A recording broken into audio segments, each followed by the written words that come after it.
that have developed over the evening.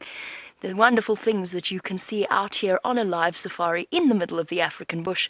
Of course, for us, life out here means that sometimes elephants come and feed right outside your bedroom window, and the tale of the bedraggled rubber tree is finally complete. A very good morning to you, live in the African bush, and this is Safari Live. Ready.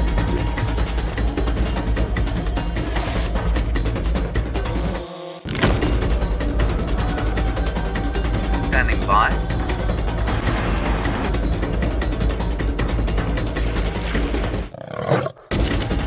5, 4, 3, 2, 1.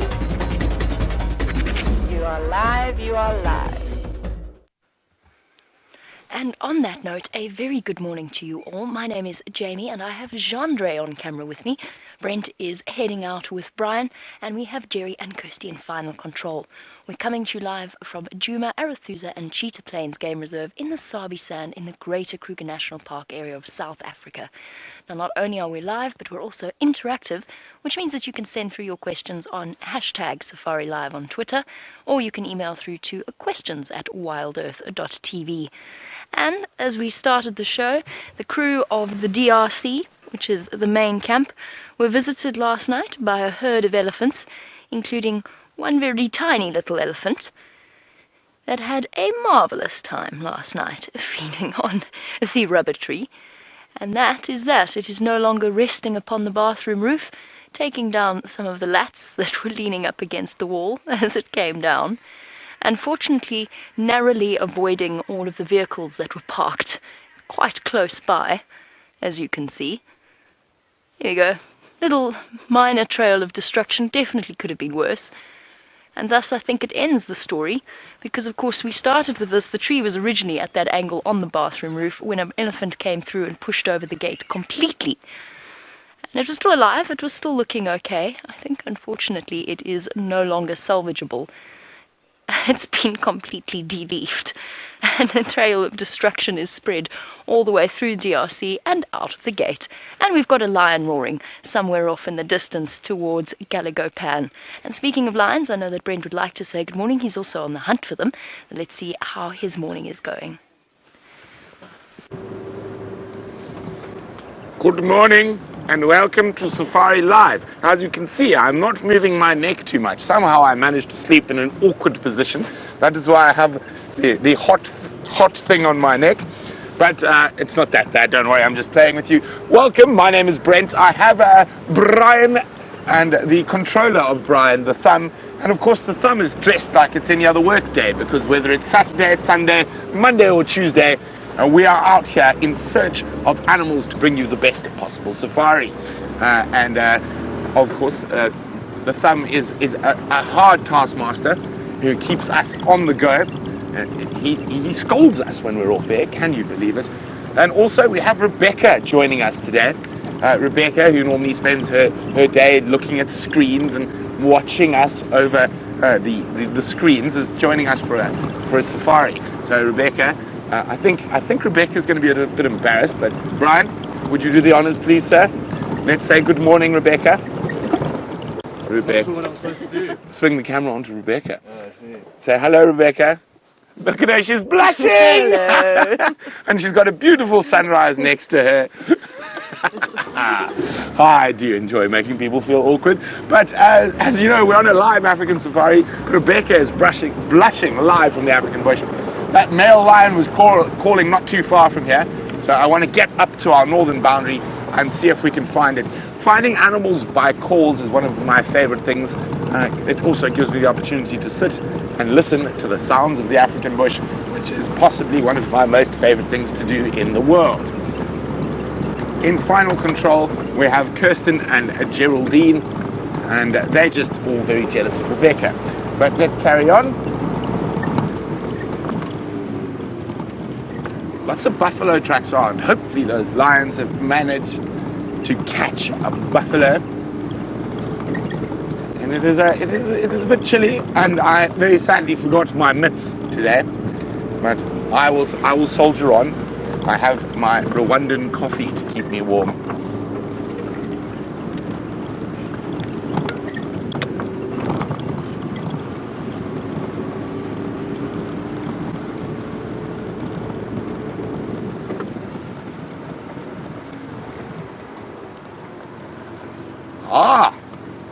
Good morning, Liz.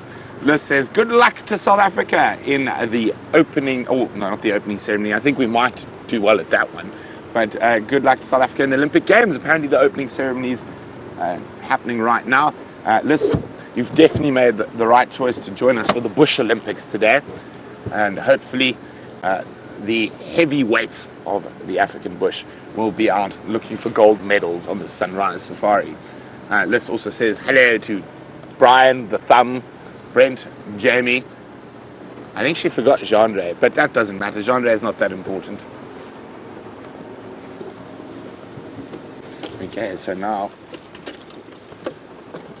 we're going to turn off the car and we're going to sidle down the road, and hopefully we're going to hear those lions calling.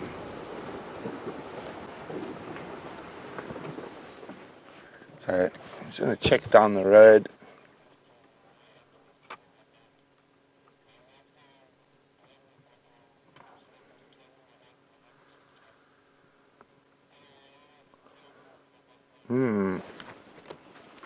Nothing there.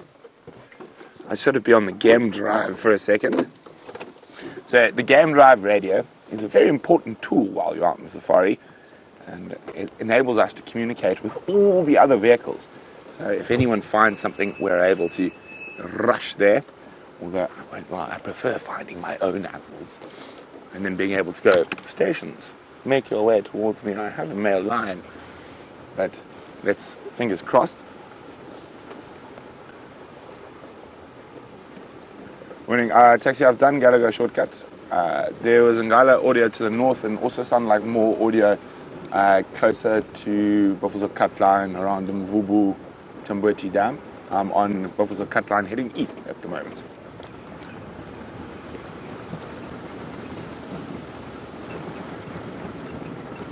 Hey, Fim.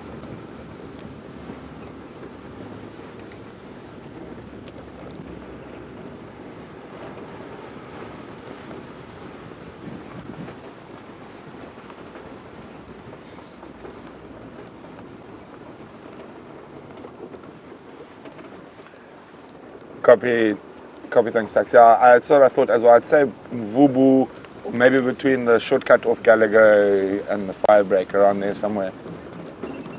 So we're just discussing where we think the lions are calling. There's definitely lions calling to the north, but I am convinced there's a lion calling on Djuma as well. And that's the one we're looking for. Let's just hope he's not joining his buddies.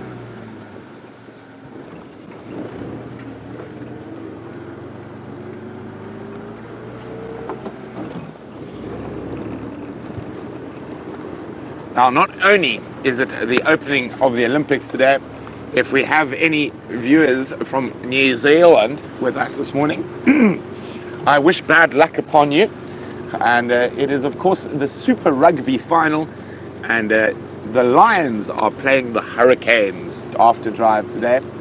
So I shall definitely be very much excited to watch that.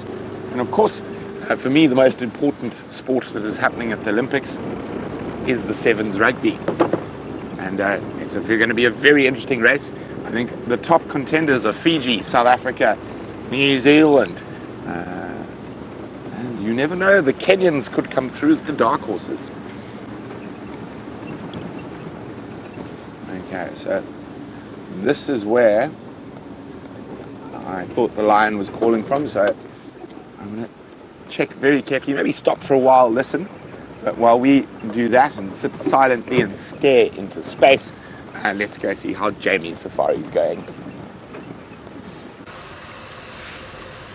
While Brent does some silent sitting and staring into space, we've come all the way to the western edge of Djuma to see whether or not a shadow has popped out of where her tracks disappeared into last night. Now, Herbert, Aubrey and William and myself were all trying to track that mysterious leopard down.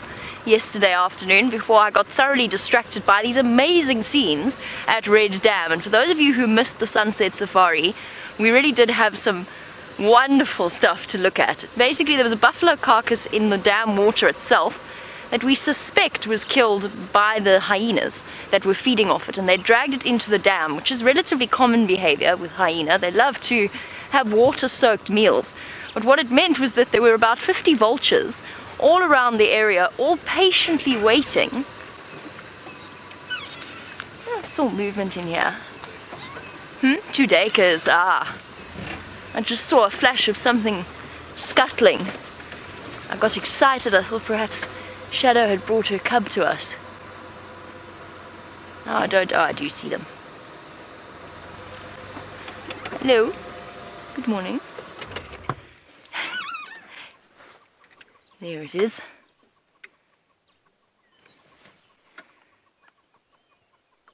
One male daker with its dagger-like horns sticking out of its head. Oh, that was a scent mark on the preorbital gland.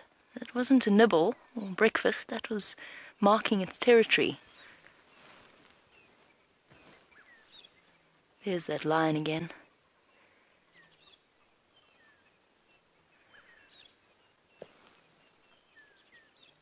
So a little grey or common daker, as they are known. It's the name common daker is actually the correct one, but South Africans generally, colloquially, just call them the grey daker, just because they are quite literally grey when you compare them to other daker species, like the red and the blue daker, which we don't get here. We get off towards the mountains. The blue daker is the smallest antelope in the world. Really, really cute. Couple of kilograms, only about this big, exceptionally tiny little antelope. But I was in the middle of chatting about yesterday's scenes. We had some very patient vultures waiting for the opportunity to feed off this carcass, but of course with it in the middle of the dam, there was nothing they could do. They couldn't go and settle on it. There was a hyena feeding on it, and these poor vultures sat until right up to the last moment when it was time for them to go to bed as the sun started to set, because they're not good nighttime flyers. But it was an amazing scene at Red Dam, and I know that if we go back there now, there will be nothing left. I got very excited there for a second. I thought that it was Shadow's tracks. These tracks are equally exciting in their own way. Just try and get you. This is probably one of the clearest examples of this I've seen on this reserve. Really lovely tracks. Hold on one moment. Track quiz, first thing in the morning. Let's see what the light looks like with these footprints in the sand. And then I will jump out and explain to you, and then we can see if you can figure out what we've got here. Oh, I think it'll give it away, because actually it's got the clearest example. But if you're not familiar with tracks, looking at that, that's just marks in the sand. You could definitely be forgiven for not being able to see exactly what's going on here. So I'll try and make it a bit easier for you. Let's find a nice drawing stick. I suppose it doesn't really matter. Now the tracks are really nice and clear all the way along here. Ow! Don't mind me, thank you very much. Knobthorn to the finger. So the tracks that we're looking at here, I don't know if I should even give this as a track quiz, because there's something very, very obvious if you look at this whole area, not just where the tracks are, this whole area. There's something here that gives it away, and it's not just a footprint. So the footprint itself, the toes are here. 1, 2, 3, 4, with a fifth one over here, and lots of lobes in the track itself. So this is the back of the foot. So it's an animal with a foot about the size of just a little bit longer than a female leopard, but much narrower, much smaller. And it's been shuffling along here, and there's something in this circle that will give away exactly what this animal is. It's got several lobes to the back of its pad, a long foot, claw marks from where it's scuffed its toes, claw marks right on top of the toe itself. There you go. You'll get it in 2 seconds. But let's get your brain working first thing in the morning and see if you can tell me what made that footprint. We know they're here. One of the many things that you could see on an evening safari. Really lovely tracks. Sure.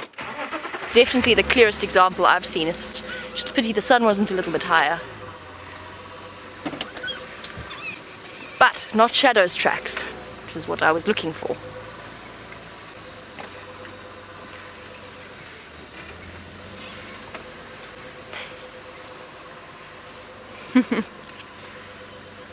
Just bear with me 1 second. Safari Haze, it was not a hippo.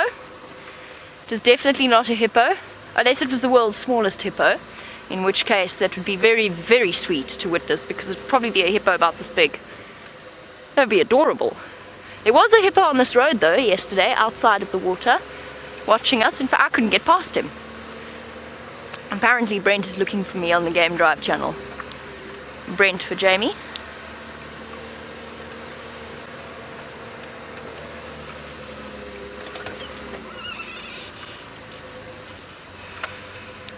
Impala Road, sorry, I was off the vehicle.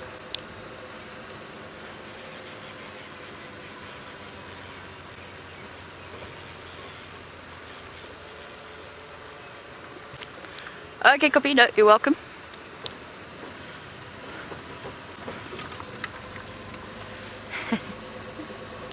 Copy, thanks. Brent says, good luck with Shadow, with a faint hint of amusement in his voice. He is racing off to a sighting.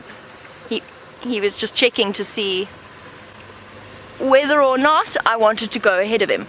Michael, it is not a baboon, but it is the right size. It could be a baboon track, and I hear what you're saying because of the toes. So it is the right size for a baboon track. Sorry, bear with me. Hot water bottle's going in my jacket. It's the right size for a baboon track, but it is not a baboon track. The difference is, okay, it could be the size of a small baboon track. You don't often get the drag of the claws where the animal's been slightly lazy. And as I said, the giveaway was around it. I don't know how clearly you could see the giveaway though. Perhaps with this light, first thing in the morning, it might have been more tricky for you to spot the giveaway. Marisha has guessed pangolin. Do you know, a pangolin track is actually really, really difficult to identify. I thought we were going to see a hippopotamus in this wallow, but it's not. It's one terrified warthog. Don't worry, buddy. He's gone. He was not sticking around. Off he vanishes. So it's not a pangolin. A pangolin track is a very nondescript thing. There's barely any shape to it. It's kind of just a little scuff mark in the soil. However, you would get the marks of the scales. No. Sorry, I'm trying to get this warthog on camera for you, but it's playing really hard to get. There we go, it's finally stopped.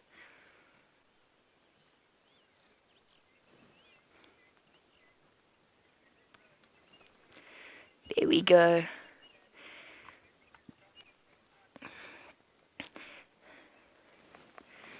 We have our answer coming through from Chris Rogue, who is spot on. It was indeed a porcupine track. The reason it was a porcupine track and not a honey badger track is in a honey badger track, honey badgers are the ones that you will... Is he gone? Yes. There he goes, he's disappearing off. Very skittish warthog. Unusually skittish. They've relaxed a lot recently. The reason it's not a honey badger track, and that's the one that you would easily confuse a porcupine track with, they're about the same size and they're pretty much the same shape, is the distance between the toes and the claws. The honey badgers have those long, long claws, so what that means is that it actually sticks out about half an inch away from the edge of the toe, where the claw actually makes a track. And what I was talking about in terms of the giveaway, but in hindsight I don't know how clear it came across, was you've actually got the drag marks of the quills behind it in a really, really clear way in that particular example, but I don't know how clearly it came through on camera. But the quills of a porcupine drag behind, you won't get that in a honey badger track, and it's very clearly something sharp dragging lightly along the ground. It leaves very distinctive trails as it goes along. So that's what makes it a porcupine rather than a honey badger. There's some more subtle differences. Honey badgers, their 3 top toes, or their 3 middle toes, are very close together, sort of grouped together. Whereas with the porcupine, the toes are slightly more evenly spaced, but that's very subtle. The best way is to look for the trail of the quills behind them. Aardvark is just the 3 claws. Right, I'm going to go and search for Shadow's tracks, or Shadow herself if we're lucky. In the meantime, Brent has made his way across to Djuma Dam. Let's see what's happening there. Very exciting. In this beautiful early morning light is one of the Birmingham Boys. It's definitely the one that was calling. And we've got lions calling all over the place this morning, but oh, there we go, he's going to roar.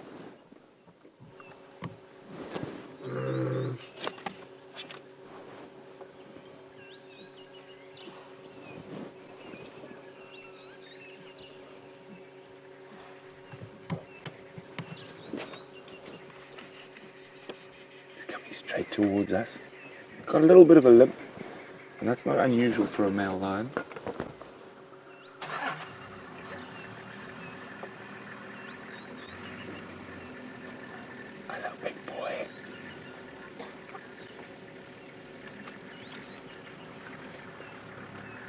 Judy H is correct. He says, if we find lions, it's a good omen for the rugby.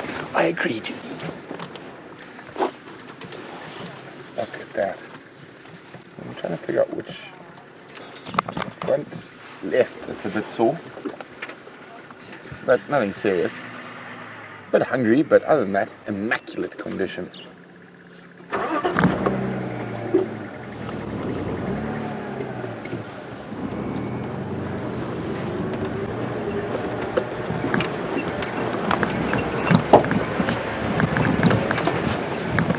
Nothing better than starting your morning with a big cat. Oh, he's going to have a stretch. I think we might be in for a treat with a roar, so I'm going to try and get in front of him. So if he, oh no, he's on the moving end. If he does roar, we get the full blast.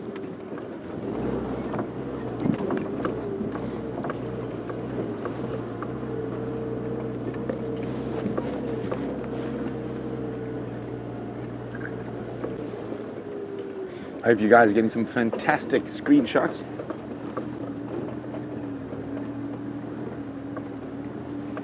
Well, Ladybug and Daisy says, oh yeah, Cataday. And of course, a week ago, we were lucky enough to see the Nkuhumas catch that buffalo on Cataday.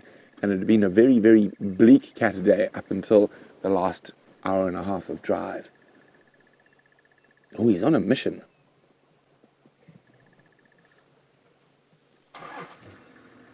Look at him go.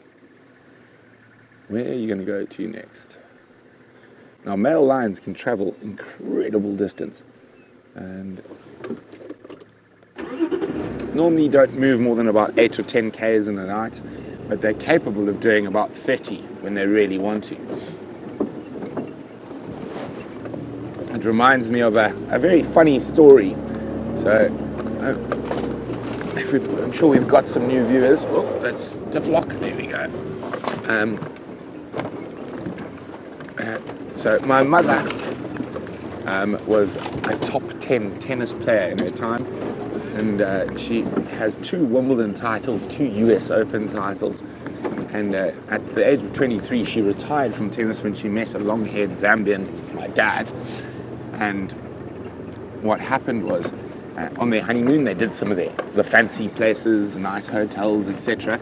And then my dad, being my dad, took my mother in a tiny little A-frame 2-man tent camping. And their first night in the proper bush in Botswana at a place called Pan, my mom and dad got into their tent and got in there, and as they went to bed, one of these guys started calling. And my mother said to my father, Kevin, how far away is that? And my dad said, oh, I don't know, 6 or 7 Ks. And let's just try to get parallel to him. And my dad says there was silence for about 20 minutes. And then my mother said, Kevin, how far can a male lion walk at night? It's like, oh, I don't know, 25, 30 kilometers. And that was it. Mom was out of the tent and into the car. And hard to believe that a few years later, she would sit by herself reading a book next to a pride of lions, waiting for the game drives to come find it. Okay, I'm going to zoot up ahead and...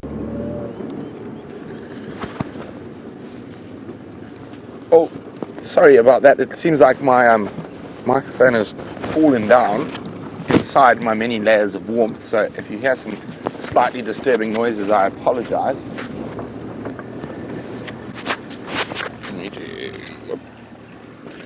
That should be a bit better.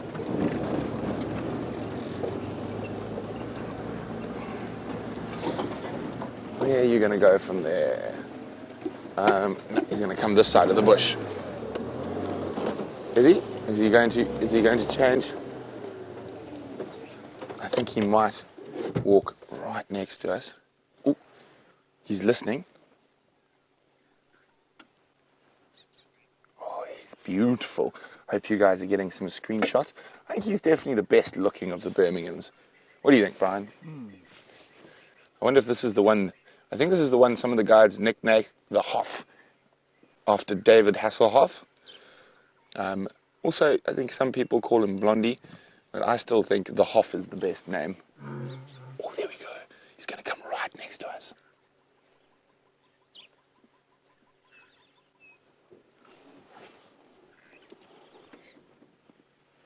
Look at that. He is a beautiful boy. Now, the Birminghams, as male lions go, aren't the biggest male lions. I don't think... Oh, he's going to scent mark through the other side of the bush. Come on, give us a roar, Blondie. Or David. Oh, look at that.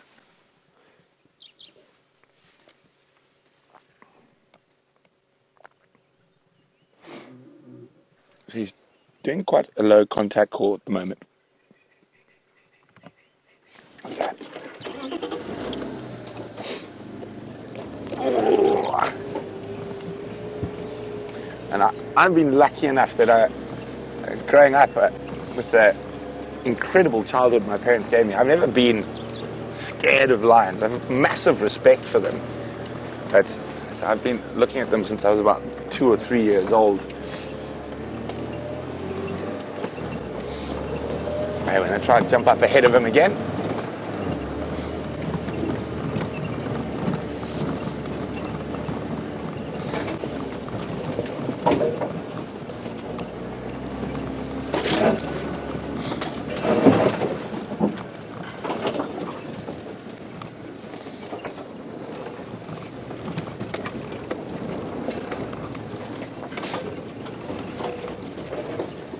Where's he going? Oh no.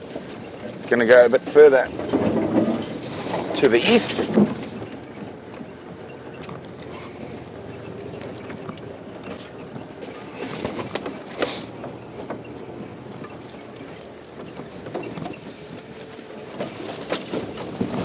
Yeah, I'm pretty sure he's going to walk down this path here.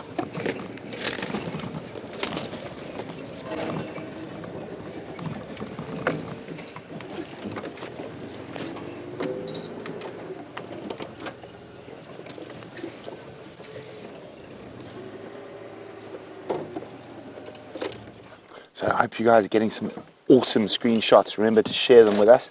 Hashtag Safari Live, or pop them on our Facebook page, which is, of course, Safari Live. And the click is just me taking a few shots. Come on, prove me right. Good boy. He's going to walk right next to us. So when these male lions walk next to us, they're sometimes less than 2 feet from us. Look at that. He's watching. Not even taking any notice of us. You know, you can see the car. That's how close he is. Okay.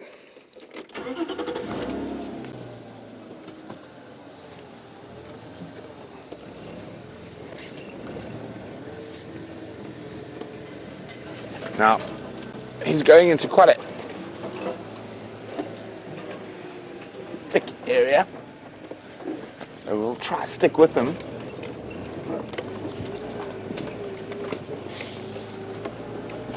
Now, I wonder whether he's looking for ladies or he's looking for the other Birmingham boys.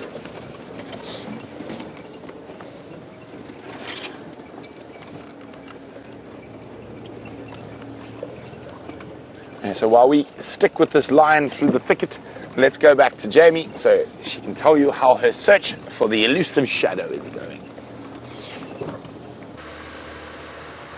So while Brent maneuvers himself off-road, the search unfortunately has run cold, or at least the trail has run cold so far.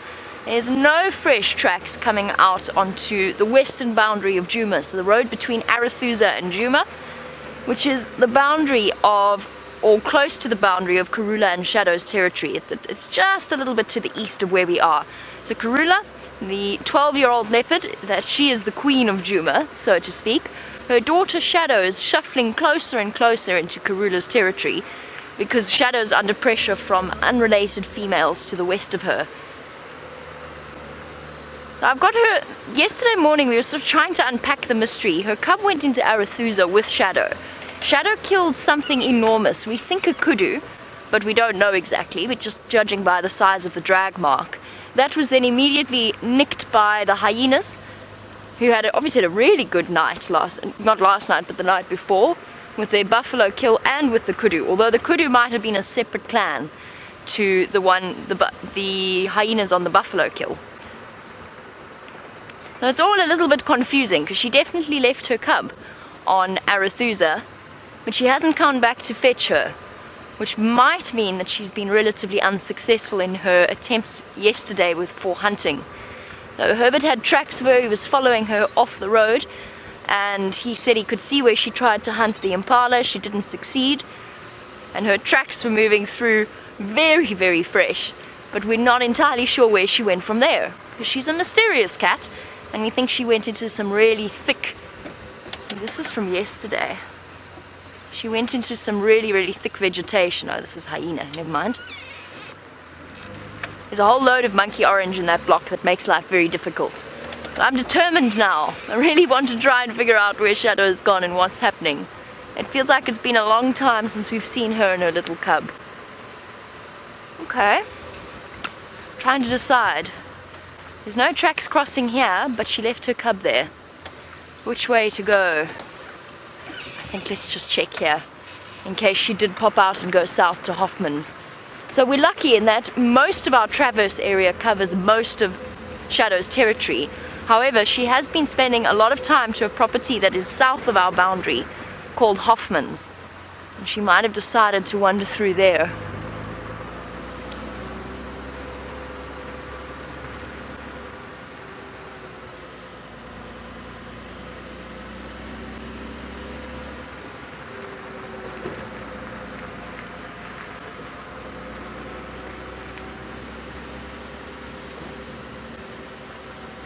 And this is the corner very affectionately known as the signpost corner, because obviously there's lots of signposts.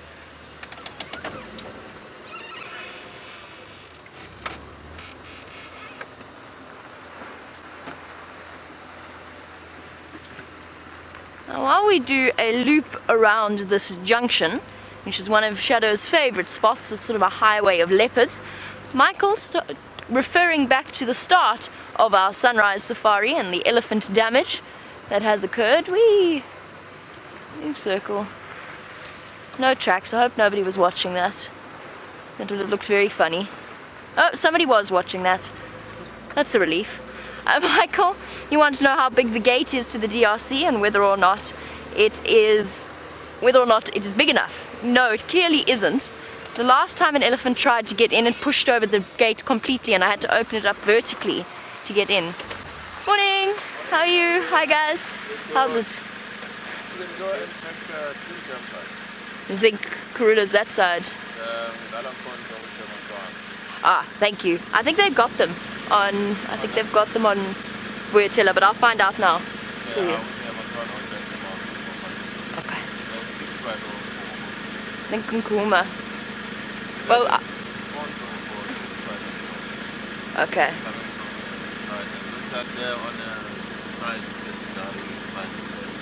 Okay, maybe that's why the Nkumas have gone towards Torchwood. Okay, thank you very much. Cheers, guys. No, we didn't go that side. Looking for Shadow for now. Yeah, she was this side somewhere. Okay. But I'm just checking she's still this side. Thank you. Cheers, thank you. It's interesting.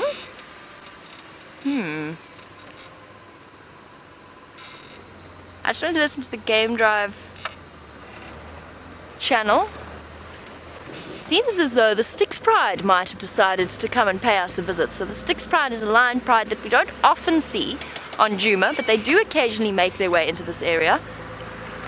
That would be a very interesting turn of affairs. Sorry, Michael, we were busy talking about the gate. No, the gate isn't big enough to keep out a determined elephant. To be completely honest, there's very few gates unless you are really desperate to spend the amount of money that you would need to. And there's very few gates that will keep out an elephant. Even an electrified fence is not going to keep an elephant out if it wants to go through it, which we saw with one of the electric fences around a garden during the sort of the hardest part of the dry season. The elephant just went straight through it. In this particular case, the elephant ripped out the concrete base that holds the gum pole in place that the gate is attached to. There's an elephant wire around the camp, which is basically a strand of wire that is intended to make more of a noise and kind of act like a barrier in that sense, but it definitely wasn't working because the elephants just come straight through it.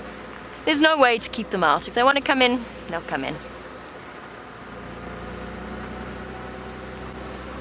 And nobody really minds, even when it does mean potential car squashing by a tree.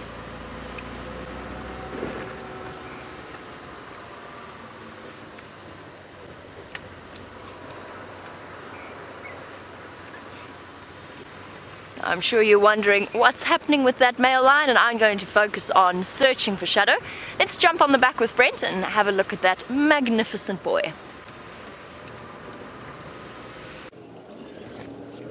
And of course we've managed to stay with the male lion, and he is about to take us through one of the more difficult areas of Djuma. I'm just hoping we can actually follow him through the drainage system here. And he's heading directly towards where we think the Styx might be. So there's tracks around Shabam Road, and he's heading straight in that direction.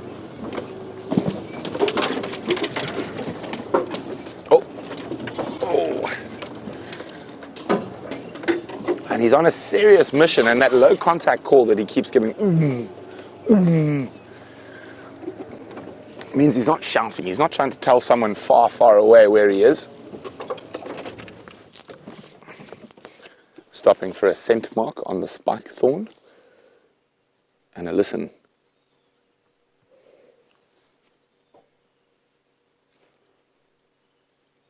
Come on, give us a proper roar, big boy. Nope. Oh dear. Oh dear, oh dear, oh dear, oh me. And so, let's try this way. So I hope you guys are ready for a bit of serious 4x4ing, but to keep up with him, I'm hoping I can find a spot where we can cross this little river system and not get stuck.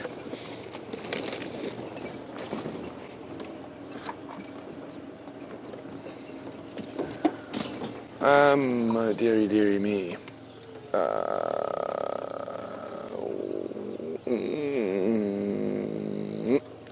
We'll give it a go. Hold on.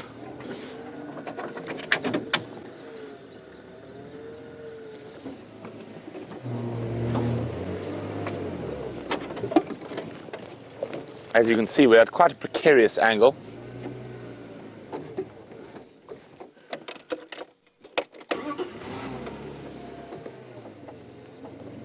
William, welcome. I'm sorry, William, I'm concentrating. I don't want to fall over in this little river.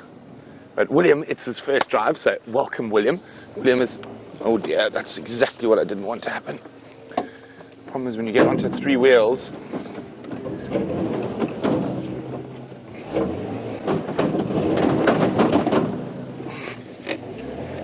oh dear, this is most precarious at the moment.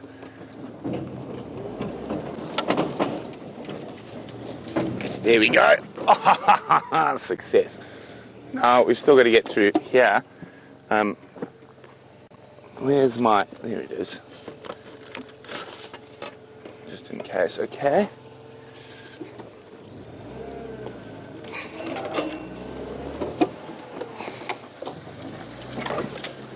Okay, well, I try extricate myself from this precarious position and catch up with that male line. Let's go see how Jamie's doing.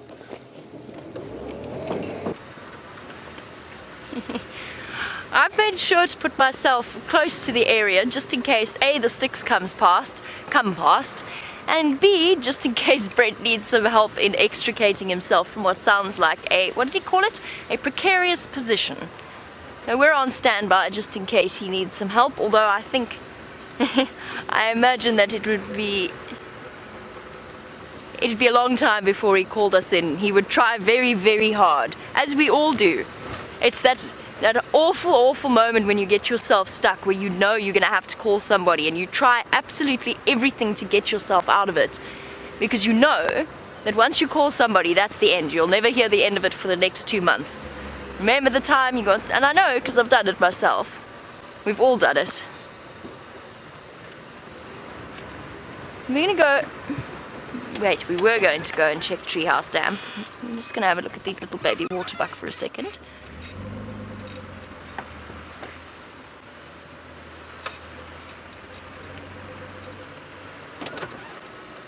Oh, hello, little one.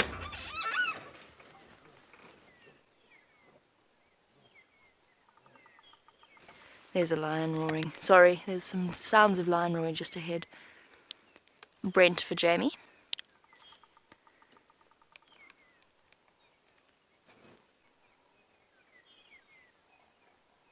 I can hear Brent revving. I can hear his wheels spinning. So can the waterbuck. She is staring off into the distance. That must be Brent's lion that's calling like that. We better go help him. Not get him unstuck. I just mean go and help him keep track of that lion in case he is stuck. Because I heard woo, wheel spin. Sorry, waterbuck, you are lovely, but we're going to go and put ourselves in an area just to help Brent keep track of that lion. It happens. Particularly that there were 2 memorable occasions where we were following Tingana and we just had to watch him disappear. It was tragic. It was so disappointing.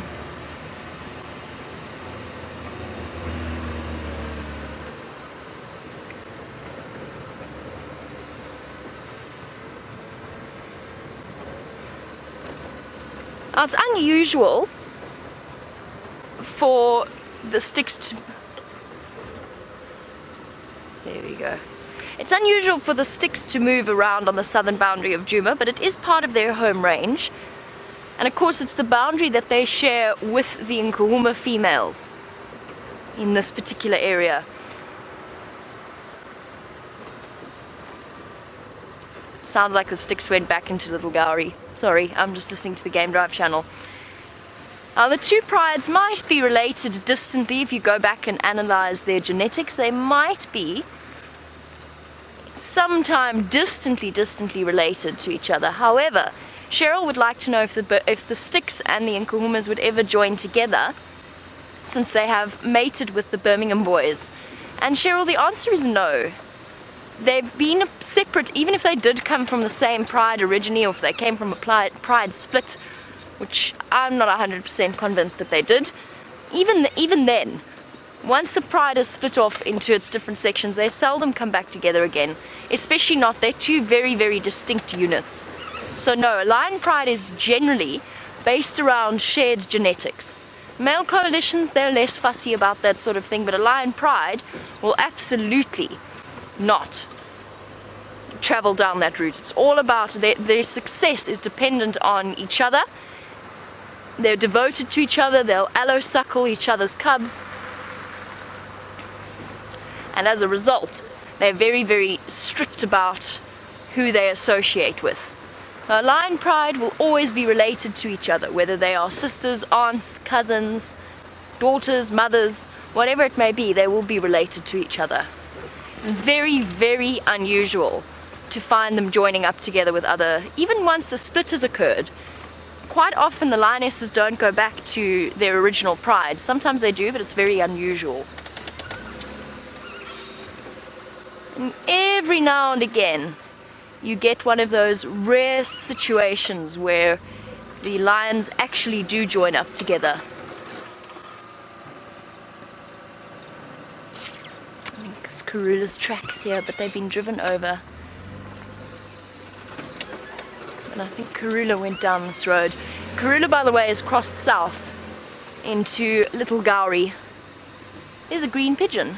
I'm going to try it. It looks so beautiful. And it's so hidden. Oh, you got it. Oh, perfect. Well done, Jandre. Awesome. Isn't that pigeon beautiful in this morning light? Oh, wow. Look at that. Look at the blue of the eye. Such a beautiful contrast with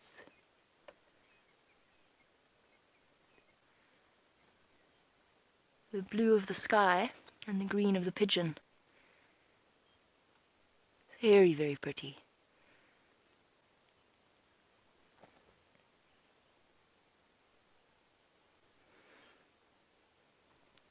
The African green pigeon, a purely arboreal species, so that's one of the big difference between doves and pigeons, is where they live.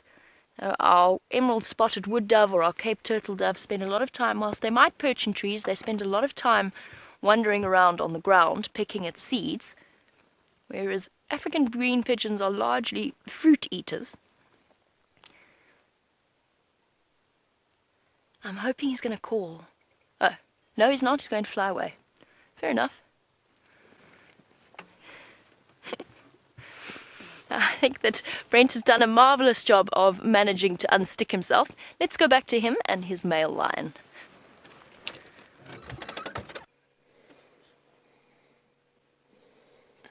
So, of course, after taking us through the most nightmarish spot, literally just on the other side of the nightmare, he just decided to lie down and roar while we were stuck in the drainage line. But hopefully he'll roar again shortly. Sorry, I think someone else is trying to get you.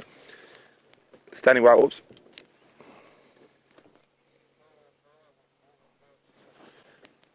From his Lalapan's best accesses off Pangolin track.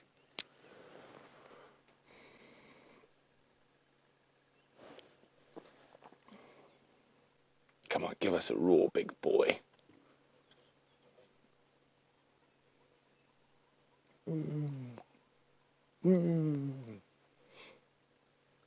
Oh, obviously, I speak a different dialect of lion.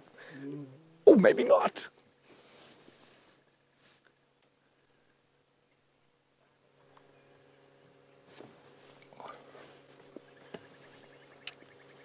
Standing by, Herb.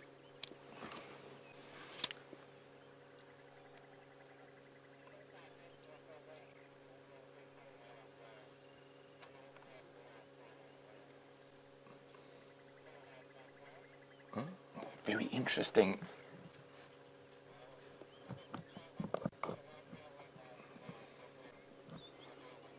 Okay, so Herb's saying the tracks of the sticks are actually heading in this direction, so that could be what he's looking for. Copy, thanks Herb. Yeah, there's no one sight now, just the one, but he is calling. Hopefully they do meet up.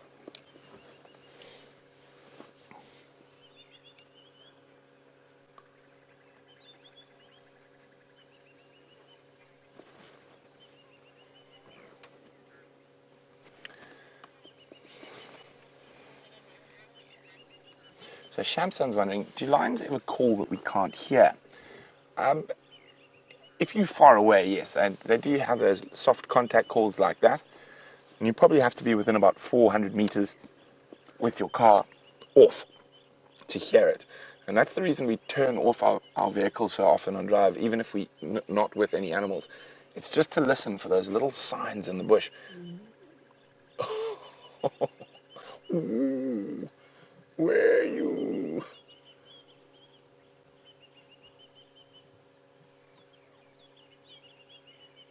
So he might hear stuff we can't hear. If those lionesses are sort of a kilometer away, he might be able to hear that soft contact call, but we won't.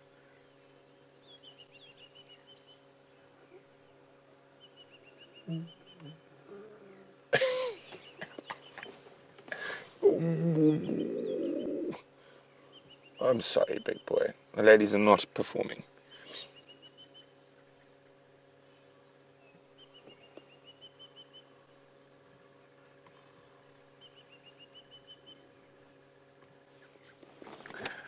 Debbie is wondering, are lions ever able to recognize each other's voices? Most definitely. Their communication, their vocal communication is incredibly important in setting territories, in finding each other, and in lots of different things. And I've been fortunate enough to film a study that was about cognition in mostly in lions and hyenas. So there was a lot of visual. Oh, here we go.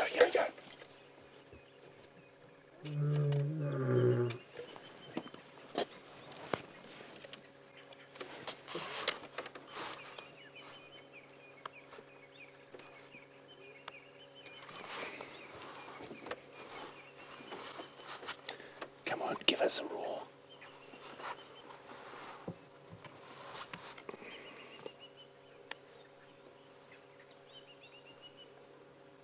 I thought he might roar properly. He has done quite a few times today so far.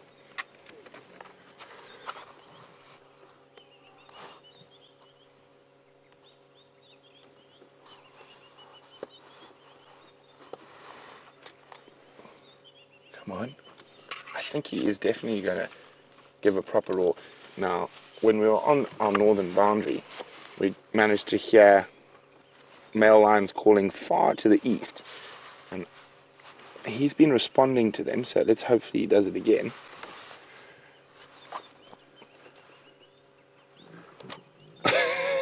Or not. Okay, so, oh, there we go. Wait.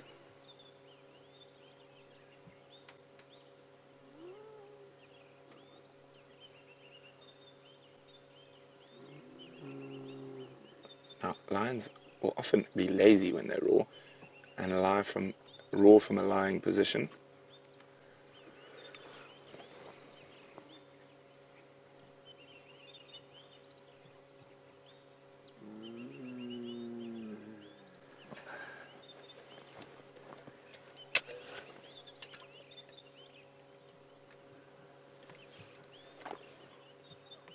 Okay, well, while he thinks about roaring, back to your question, Samson.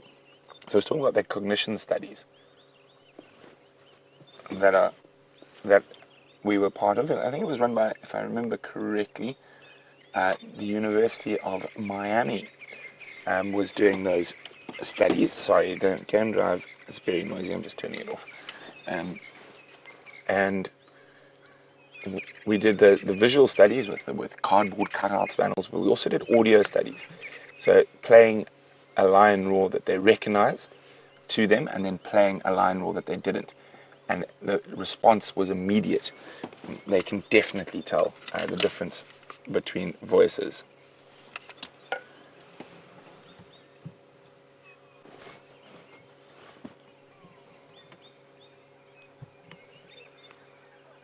So Herbie is still on the tracks of the females and cubs. We think it's the sticks because there's tracks of the Nkuhumas and Buffalo's Hook.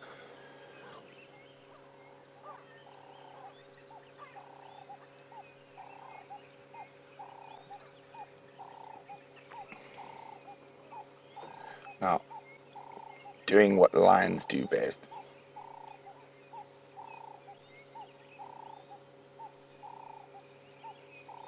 So James Richard is wondering, what is my opinion on the research that lions have the ability to count?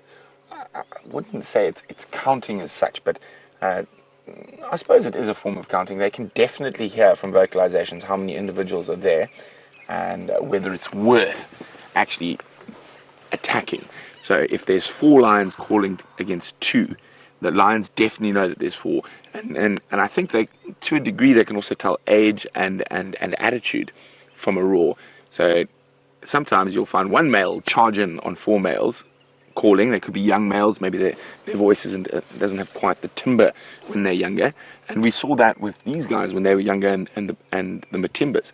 For quite a long time, the Matimbas stayed dominant, even though there were 4, 5 at that stage male lions roaring at them. But as they got a bit older, it sort of changed, and the Matimbas started running from those roars. So it is an interesting thing, and I think there's a lot of communication that we don't fully understand yet. I would love to be able to speak lion. Well, I think I can speak lion in my head, but it's not true. Now, this guy is going to have a snooze. There's a possibility he might get mobile again, but it's unlikely. It's warming up quite quickly. Unless he hears the lionesses catch something or call, I think he might snooze here for the day. He does look very comfortable.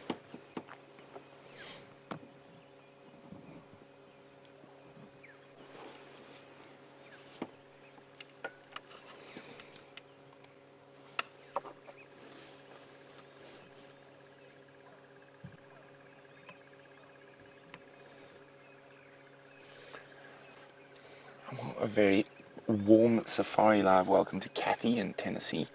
Kathy says, is his mane really that big, or is it just fluffed up from the cold? No, he's got a very impressive mane, Kathy, and it is big and beautiful. It's not that fluffed this morning, and so I'd say it is that big. It's not just fluffed up from the cold.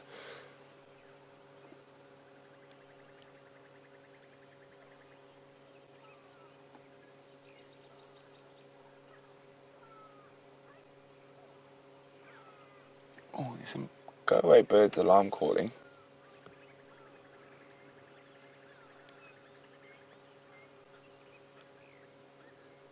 But I don't think they're alarm calling.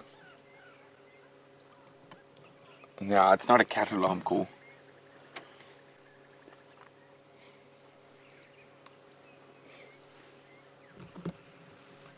I'm just going to get hold of Herbie on the Game Drive channel quickly, see how his tracking's going. Herbie.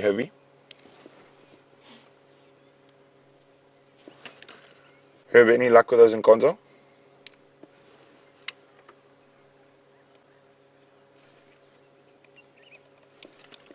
Any luck with those in console?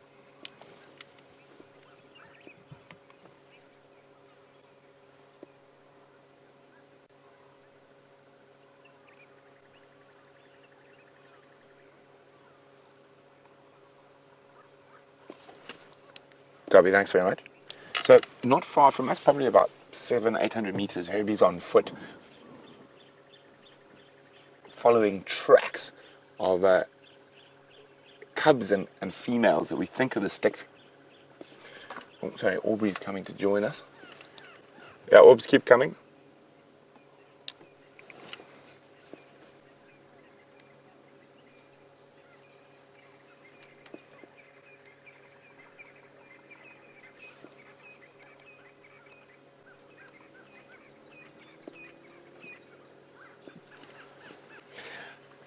William, I see you figured out the question, so great to have you on board for the first time, William. William would like to know, has this lion been in a fight? He's got scars all over his face. Has he been banished from his pride? So, William, what I'm going to do is I'll give you a little bit of background. He is a Birmingham boy, so born on a farm named Birmingham to the north of us. He is part of a 4-male lion coalition. So he hasn't been banished, he's at the top of his game. So him and 3 other males dominate about 20,000 acres of the Sabi Sands and 3 prides that we know of. And he hasn't been banished, but the life of a male lion is a tough one. Constantly fighting, mostly with each other, for mating rights and around carcasses. When they're feeding, lions forget their friends and beat the daylights out of each other. But he's definitely not banished. He is one of the dominant males in this area. Now, it's not unusual for dominant male lions to split up to cover more distance while they patrol. And when he roars, he's basically claiming and telling all the other lions that this is my area. Don't come here. And at the moment, he's got a little bit of a limp, nothing too serious. But at the moment, him and his 3 coalition mates are the big bosses, the kings of the jungle around these parts.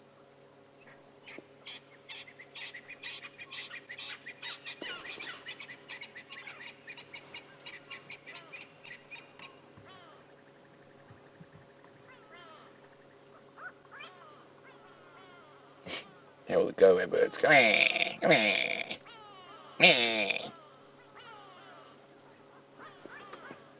Very funny noises.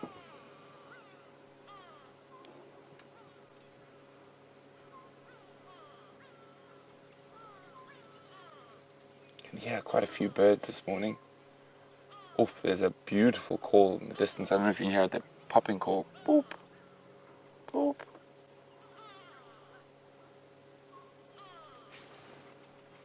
So it sounds like we might just be able to hear it. It's a southern boo-boo. Can you believe there's a bird called a boo-boo? And it's not a saw on my knee, but a little beautiful black and white shrike.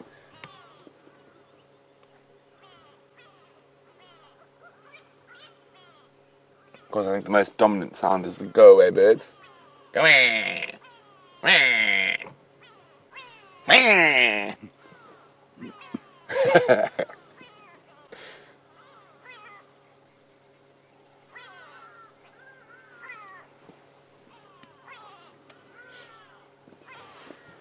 Hi, Corey. Corey's wondering, do lions sleep at night or during the day? Well, Corey, to be honest, lions sleep all the time. So on average, a lion will sleep about 20 hours a day and is only mobile for about 4 hours. And in that 4 hours, I mean, it's not a 4 hours of moving completely. It's half an hour, sleep 20 minutes. Walk 10 minutes, sleep an hour. So it's very difficult. So they have a great problem with heat and getting rid of their heat. So they can't actually stay active for too long, otherwise they'll overheat. And if a lion's core body temperature raises by 2 degrees, it can actually cause them to die of heat stroke. So they need to nap to bring their temperature down. But they are great sleepers. Lions are very good at lying on things rather than anything else. So, as I said, 20 hours a day, sometimes 21, sometimes 22 if you've got a full belly.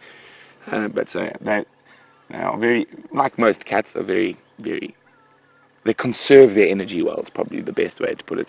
I actually wanted to say lazy, but no, I just say they conserve their energy well. And from his roaring from early morning, I think he's been on the move for quite a bit. He might move again, although looking at him, I think he might have found his nap spot for the day.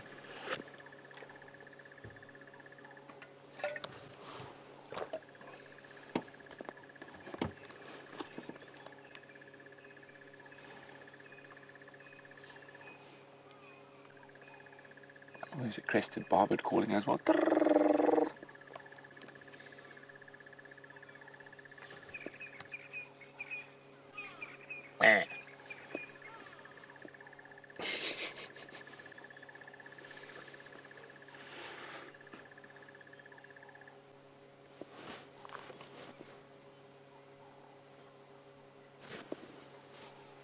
So we're going to sit here for a little bit longer. I don't think this male lion's going to move too much. We'll give him another few minutes before we move on, maybe try to go look for the females and cubs. But while we do that, let's see how Jamie's morning endeavours are going. Oh, I'm just chatting to Herbert on the Game Drive channel right now, and at the same time having raced through, because James said he heard alarm calls here at Zoe's and Impala and the power lines junction, which is exactly where we started off our morning looking for Shadow. But there's nothing. All is quiet here. Just some very, very relaxed Impala. But James reported it around Powerline Zoe's junction somewhere here. I've got no sign of anything yet. Or any tracks. Wonder what upset the kudu. It is a mystery. And I I raced away from my search for the lionesses and their cubs, which I think both Brent and myself are thinking about helping Herbert out with. Because there's no sign of Shadow's tracks coming out anywhere here. But perhaps on a cold morning, the sound of a kudu barking, bah, that deep bassy sound, it is the sound that travels the furthest out here in the bush, or alarm call that travels the furthest. Perhaps it's a little bit further away from where James thought he heard it, which is entirely possible. And on cold mornings especially, sound travels a little bit further.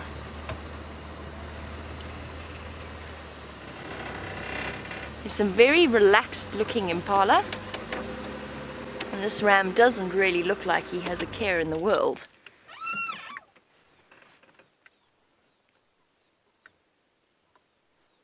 He's perfectly calm.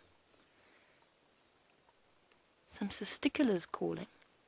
So a cisticular is a tiny little bird species. But other than that, it's all quiet here. Impala alarm call as well. Much sharper, much more high-pitched sound than a kudu.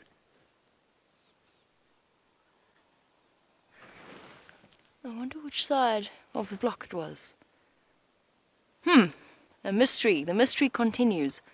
But at least we've got a really lovely Impala ram in the sunlight, and he's looking very beautiful in this morning light. A deep red colour. Just goes to show how chilly it is this morning.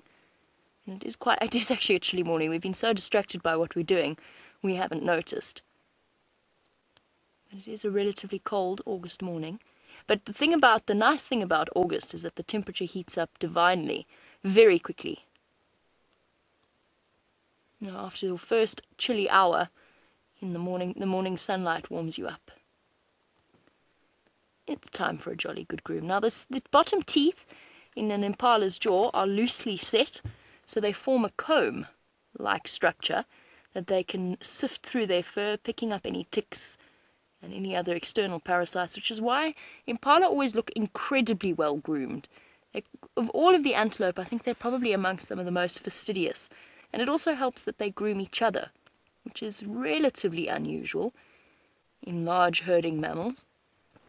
But they groom each other, which means that the hard-to-reach places, like ears and parts of the back, they can rely upon their friends to help them out. At least the rams can start relying on their friends again, since the breeding season is now complete, and everybody's relaxed a little bit. Mr. Impala, I don't suppose you can tell me what upset the kudu? Yes, no? Obviously not something he felt was worth upsetting himself over. Let's carry on. I want to see if I can at least find the kudu. But for now, it seems as though Brent is leaving his male line, since it seems as though our male line has found a napping point for the day. And we'll head back to him to say goodbye. As you can see, there's been massive movement. He's jumped up and down, danced on his back legs. No, I'm only playing. He has not moved an inch. So I think he's set for the day. This is where he's going to reside. I think he's probably only going to get moving around 6:30 tonight. And while he slumbers away, I think we're going to go help Herbie try find some lion cubs. So enjoy your last view of the Birmingham Boy. And we're going to move out now and leave Aubrey to enjoy the lion.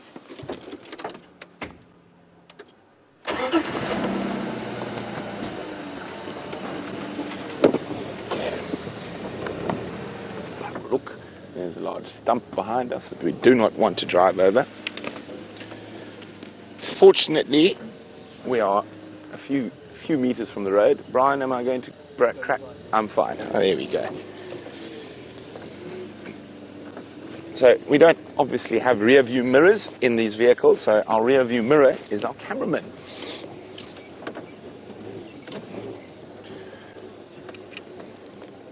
leaving Aubrey with one Wanuna Ngala Lala off Pangolin track, about 60 meters to the northeast of the junction, Weaver's Nest. Herbie, come in.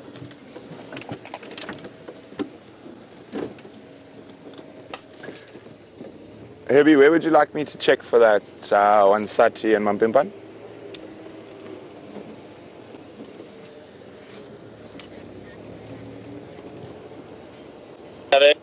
Oh. Strange.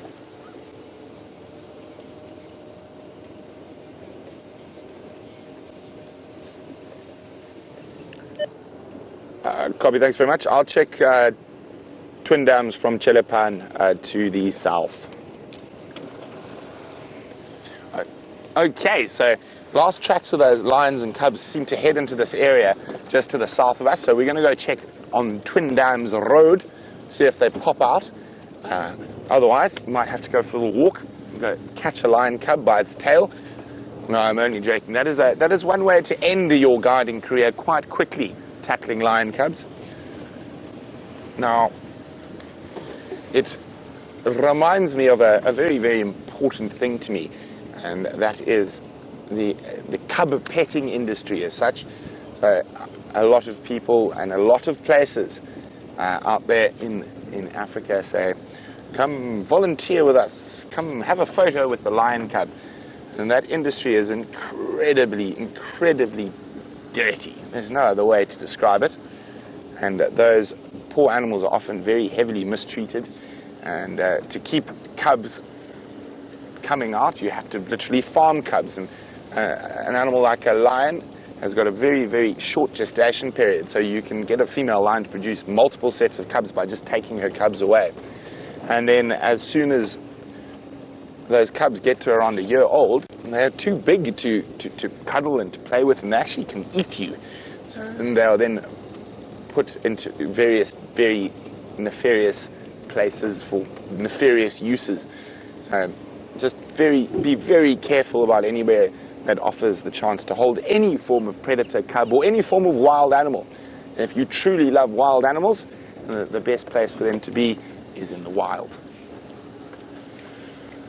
Okay, now let us find some lion cubs on a happier note, and these ones are wild and free, so that's why they're the bestest type of lion cubs.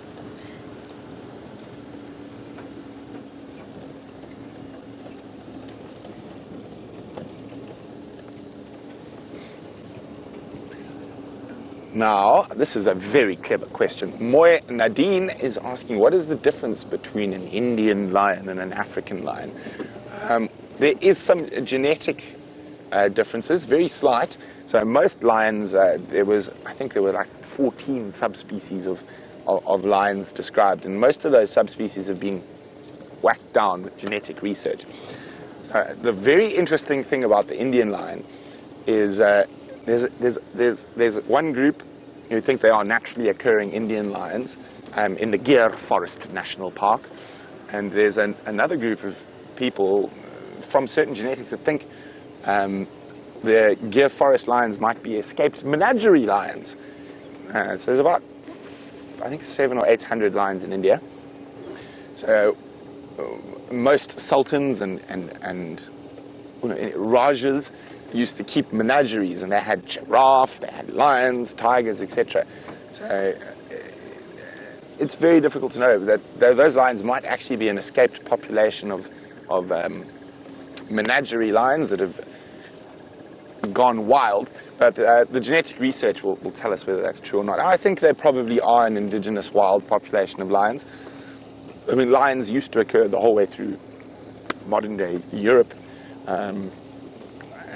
up until about 1,000 years ago, even less in some cases. In Portugal and Spain, lions were there even more recently.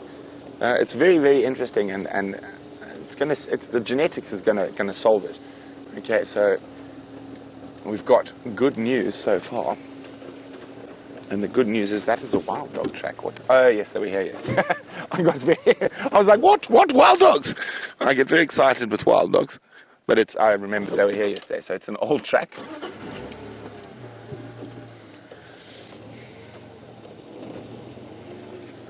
I was a bit jealous of James yesterday while I was walking. He got to spend time with my favorite critters, the African wild dog.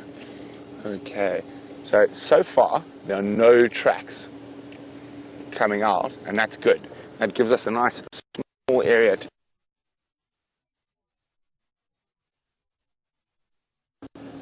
so fingers crossed we have no lion tracks on this road.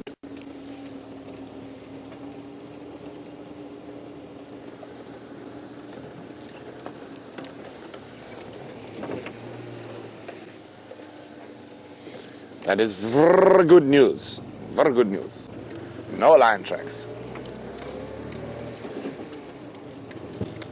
Now, often we are always searching for tracks, but when I know where tracks are, we don't want them to come out here.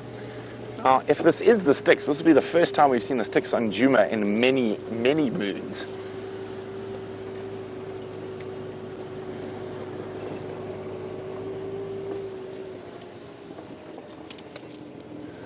Herbie, I've checked twin dams to elephant carcass. There's no Nkonzo coming out, so I'm going to try go back to the last tracks you had on Weaver's Nest.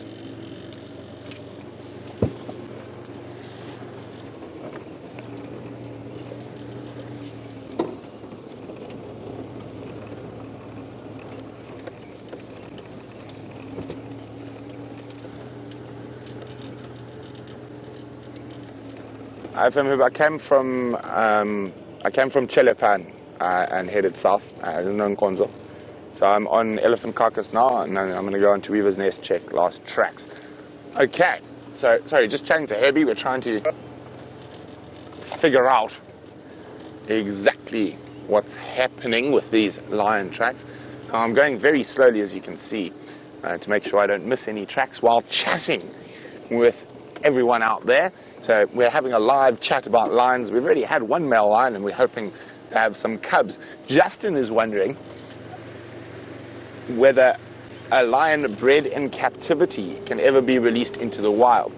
So, Justin, it can, but there's some very major problems with it.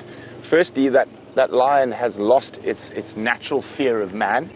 So I'm about to, if I don't find these lions from the car, I'm about to stop and go walk on foot into lioness and cubs. Now, they have a natural fear of man. It's been instinctively evolved into them for the last couple of 100,000 years. Now, a lion bred in captivity does not have that natural fear. Now, for me, the most dangerous lion in the world is a captive bred lion. It is very, very dangerous to be anywhere near them. And the other problem is not what most people think. And most people think that they need to teach them how to hunt, which is absolute nonsense. A lion knows how to hunt. It's instinct. And all it has to do is get hungry, and it'll learn how to hunt. But the biggest problem there is also if you have to release them into an area, you basically need to make sure there's no cars, there's no people. There can't be people there because that animal is so dangerous. It's used to cars, it's used to people. It'll climb onto the back with us and eat you. And also, those areas that are that wild are generally populated by wild lions. So to now go introduce lions into an area where there are already lions, you're going to create a massive upheaval in the social dynamics. And my personal belief is that there shouldn't be any captive bred lions. Oh, it's Aubrey. How's it, Will? How's it, Orb? Did you see that Nkonzo there? I don't know where Herbie's talking about then. I met him there. He was wondering it was Tundam, but I drive. Oh, maybe it's this side of Weaver's Nest that then Nkonzo is. Okay, I'll go back down Elephant Carcass and check to the Twin Dams itself. I didn't see any tracks. I was driving all around. So the tracks I only see from this side. On that side. The Bravo Road, yeah. Okay, well maybe they're in this block here. Good luck! Okay, so I'm going to let Aubrey check there. We're going to jump up on the other side of Warby. Unfortunately, we are going to go down the road we just came down.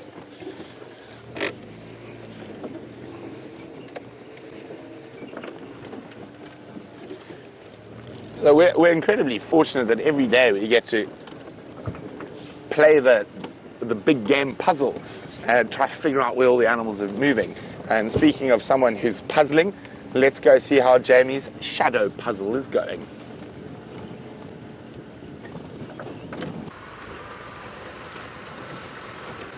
The shadow search is not going well. There is no sign of her, there's no tracks coming out. I have absolutely no idea where she's gone, and I've raced to follow up on alarm calls, but I can't even find the kudu that were making the alarm calls. Now that's definitely not working out. It would be, I think we were just that little bit too far to get here on as the kudu were shouting, because as soon as you get there when an animal is alarm calling, then you're able to see what direction that animal is looking in, which does really help. So I've abandoned this shadow search for now. I've just got to hope that she decides to pop out in one of the other areas. The other unfortunate thing is that there's been a vehicle along the road that we last saw her tracks on. So they might have been obliterated. If she just walked across the road, then they might have been driven over. So it becomes a sort of a search for a needle in a haystack or a leopard in a monkey orange thicket, which is the South African equivalent. Which is what poor Mike is doing right now. Shame. He had the view of a male leopard somewhere on Torchwood. We're still waiting to hear which one it is. But he's really struggling to try and keep up with this thing in the monkey orange. Nope. I've now done every single road on the western side of Djuma. She didn't come out here unless the tracks were driven over.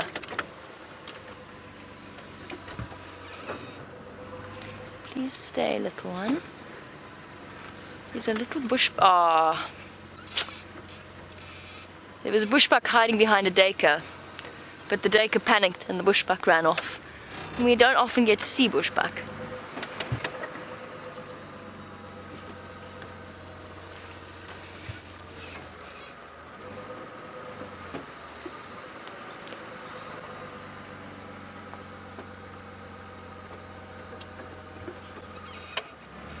Sorry, looking at track pieces of toes. It's all part of the great mystery of puzzling together where the animals are and what they've been up to. And Shadow is a total mystery to me, unless she crossed into Simbambili somehow, which is possible. If the elephants walked over her tracks or someone drove over her tracks, she might have gone into Simbambili. We'll keep checking. And of course, there's lions around somewhere here.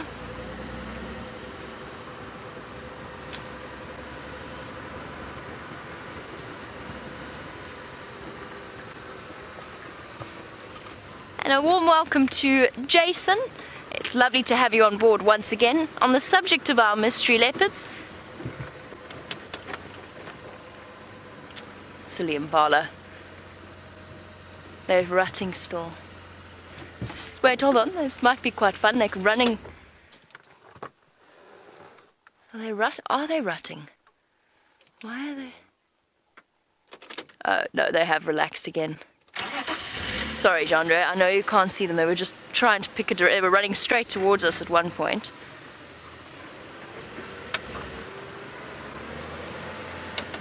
I think it's the males. Sorry, Jason, I will get back to you in a moment. I think it's just the males causing havoc. I said their breeding season is over, and it is. But they're still chasing each other around every now and again.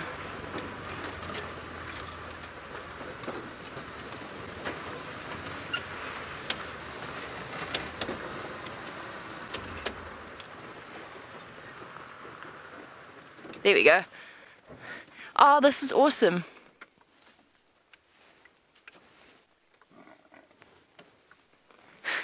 Oh, I love it when they do that. That beautiful stot that they do. Oop, nearly a collision. That is almost a handstand. And that was, there we go. Full of the joys of spring. That was lovely.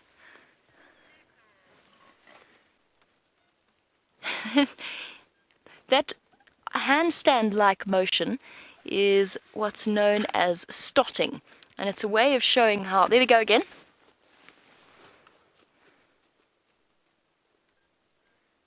Nope, they stopped again. They're playing, basically, but the males are chasing them around every now and again, and it's a way of showing that they're fit and healthy. It's an instinctive response, so all antelope do it in one way or another. As I said, it's called stotting.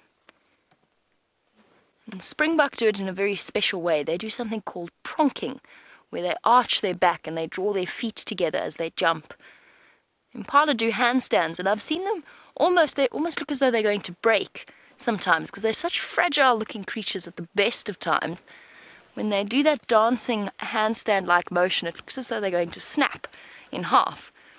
And it's quite phenomenal that they can bend their backs in that direction and put that kind of weight on their legs. One of the younger rams looking anxiously across at the older ram that's caused all of this chaos. And just like that, it's all over. So after the breeding season, there's still some rams that take a little while to accept that it's truly over, and that they will no longer have the opportunity to mate with the females until the next year. It definitely takes some longer than others.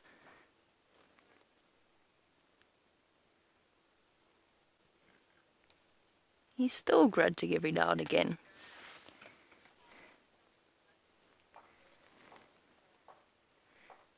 We spoke about how well groomed the Impala are.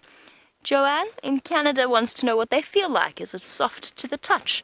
It is. It's very smooth. Well, it's not silky smooth. It's relatively soft, but it's still got a little bit of coarseness to it, because of course they're wild animals, and they need that fur and that very, very thick hide to protect them from both the elements, and also it makes it much harder for a predator to catch a grip on the side of an impala if their hair is slightly coarse and at the same time quite smooth. And obviously there are certain... I've been fortunate enough to touch impala before. Funnily enough, the glands at the back of the legs are so smooth and velvety. Where those black dots are on the back of an impala's legs, those are really, really smooth to the touch. They're definitely one of the softest pelted animals out here. A wildebeest is also quite silky if you stroke along the fur along the side.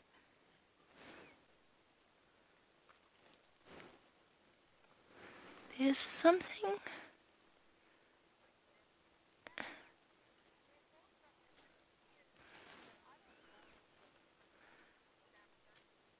There's something there. I just saw it disappeared. I'm just going to go forward ever so slightly.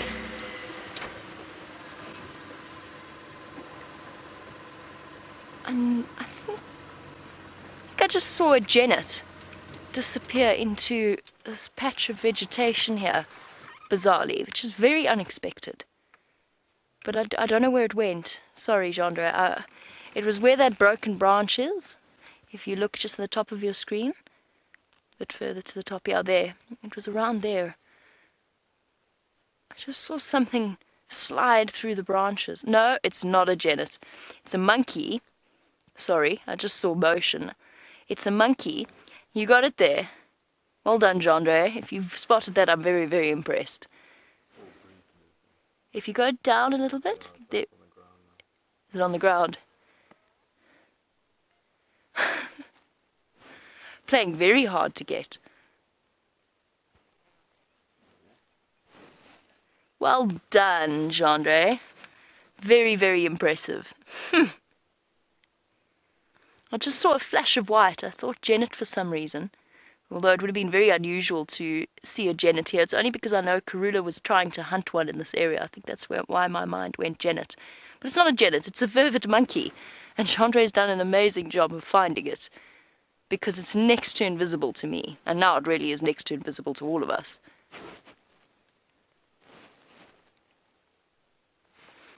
Let's try and go backwards a little bit. Where are the rest of them? Have we got one lone monkey?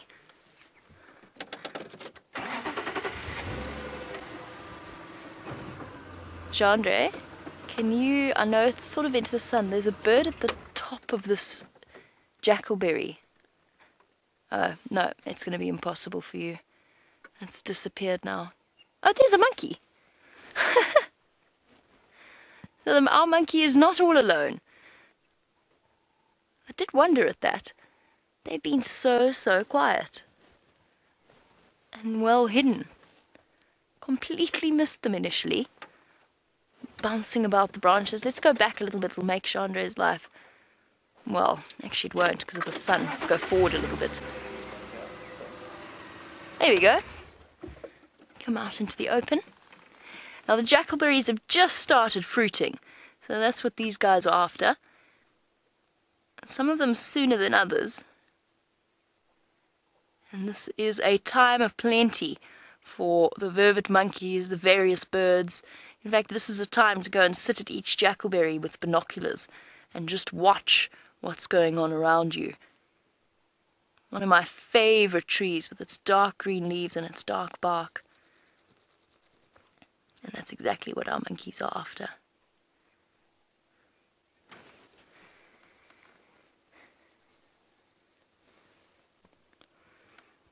And James Richard, on the subject of our vervet monkey troop, and I don't know where they all are, so they're all hiding for now. We'll wait until they decide to come out into the open. But good morning to James Richard. We wanted to know if there's any kind of a hierarchy to the females in a vervet monkey troop. Yes, there is absolutely, and it's quite a strictly reinforced. In fact, a lot of the time, the females are a lot more aggressive, particularly to each other and to unknown males, than the males are. Even the dominant males of a troop, there's always sort of one or two very large males in a group. But the females are the ones that often maintain order, and aggressively so. Lots of biting, screaming. They've even been known to steal babies from subservient mothers and try and carry them around, like baboons do. Which is interesting behavior, that not successfully, but quite often the males actually have to step in and try and keep the peace a little bit. It's amazing how hidden they are. Let's try and go forward. I don't know if it will work, but let us try and go forward. Perhaps we'll get a different view.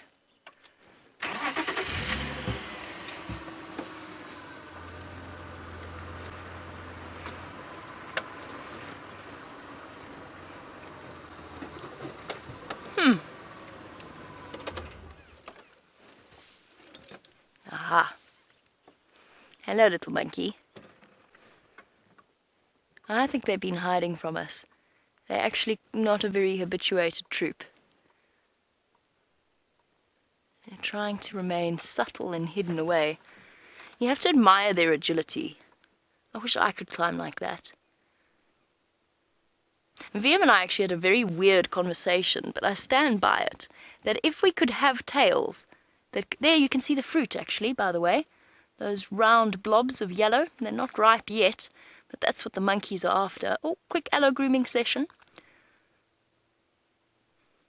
Picking off, and that's one of what we were talking about with James Richards' question about the hierarchy of the females.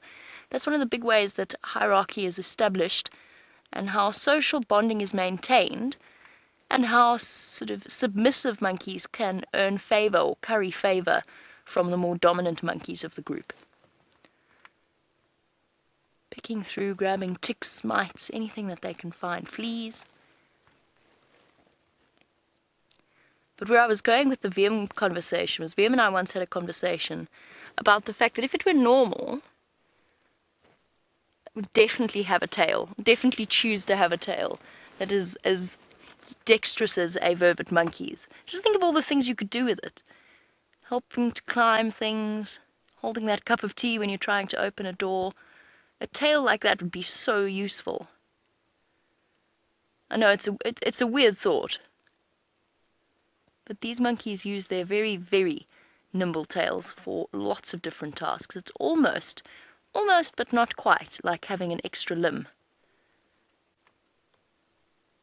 I don't think I can even reposition to get you a better view. They've just settled in the wrong fork of the tree.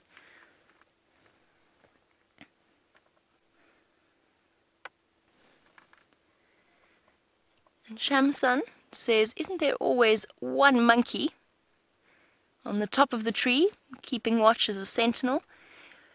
There's always... It's a difficult one because it depends upon where you are and it depends on the monkey family itself. Very often the dominant male takes the role of protector and sentry and keeps an eye on things. He might not be at the top of the tree though. It's not always necessarily that simple. There may well be a sentry at the top of the tree. He could just as easily be on the ground though. Now, they usually just take turns to be the sentry, although it quite often is a role assumed by the dominant male, which is interesting. It's comparable to the dwarf mongoose